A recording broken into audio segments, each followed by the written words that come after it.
Twice each year, our community blesses children in worship and commits to be a part of their spiritual growth and care. Today, before we begin our children's Christmas pageant, we take part in this ritual, an important milestone not just for the lives of the children and their families, but for this religious community as a whole. Sophia Lyons-Foz wrote, "For so the children come, and so they have been coming. Always in the same way they come, born of the seed of man and woman. No angels herald their beginnings, no prophets predict their future courses, no wise men see a star to show where to find the babe that will save humankind. Yet each night a child is born is a holy night. Parents sitting beside their children's cribs feel glory at the sight of a new life beginning. They ask, where and how will this new life end? Or will it ever end? Each night a child is born is a holy night, a time for singing, a time for wondering, a time for worshiping." And we are grateful to these parents who bring their children here so that we may all share in the joy that they feel. We're blessed to have these children in our midst, and in gratitude for this blessing, we recognize our responsibility as a community imbued with love and care. The life of a child is both an awesome responsibility and a wonderful gift. A child comes to us out of the mystery, and while we might influence that child by our example and teachings, a child's life unfolds in its own way. So today, parents bring their children to us, and we dedicate our efforts to help raise spiritually strong and healthy children. We invite the parents who have a child to dedicate to come forward now. While parents have the primary responsibility in raising their children, they bring them to us today in acknowledgement that their children are not merely their own, but are part of a larger community. As members of this church, we all share the privileged task of nurturing these children, guiding them, teaching them, and loving them as they grow. We bless each child who's dedicated in our church with a rose dipped in water. The rose is a symbol of the unfolding of the beauty of life. We have removed the thorns, but we know that we cannot always remove the thorns for our children. The rose is a reminder that at the core of life there is goodness. And when we encounter thorns of any kind, there is community, there is church here to help and comfort. The water we dip the rose in is a symbol of all life out of which we have come. It connects us to all generations and to all life.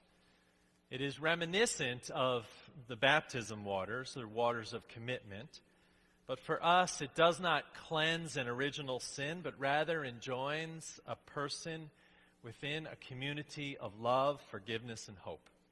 It symbolizes the transformation we hope for in each who is committed to our version of life and faith and the receptivity of the spirit of love. And so we had 3 families here on the first service, and we're glad to have the Tardy family here with us.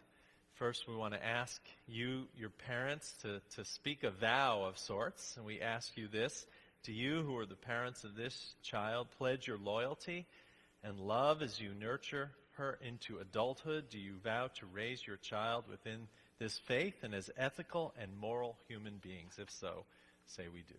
We do. Would everyone, including our children and youth, please rise? For years to come, this young life will be part of our community of mutual caring, concern, responsibility, and affection. Will you now welcome them into our church and pledge that by your example and your participation here, that you will help create a community in which they can grow in stature and in faith? If so, please say, we will. Please be seated. Jason and April found us because their teenager, Best, brought them here. Hi. The story goes that he was looking for a loving, inclusive, and accepting church.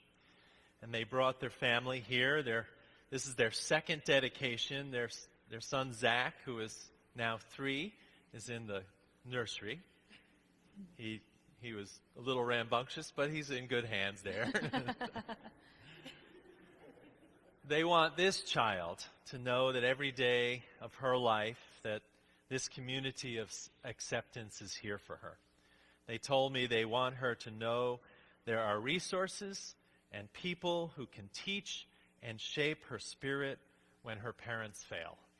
And we usually say, parents will fail. We know that. But we are here to help you.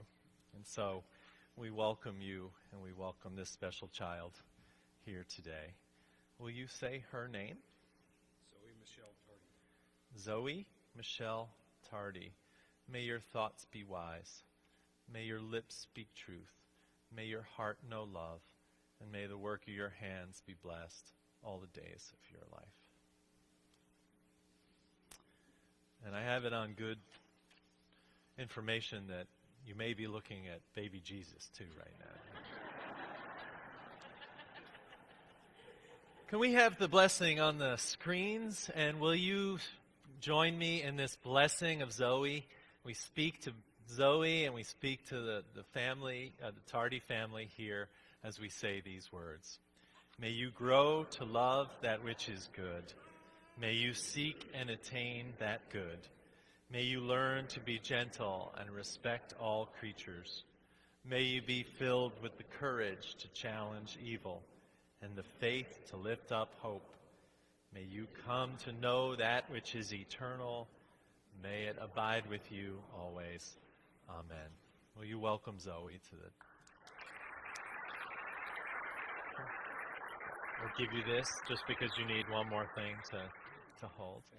And will you greet each other now? Greet your neighbor and welcome them to church. You go that way. Okay.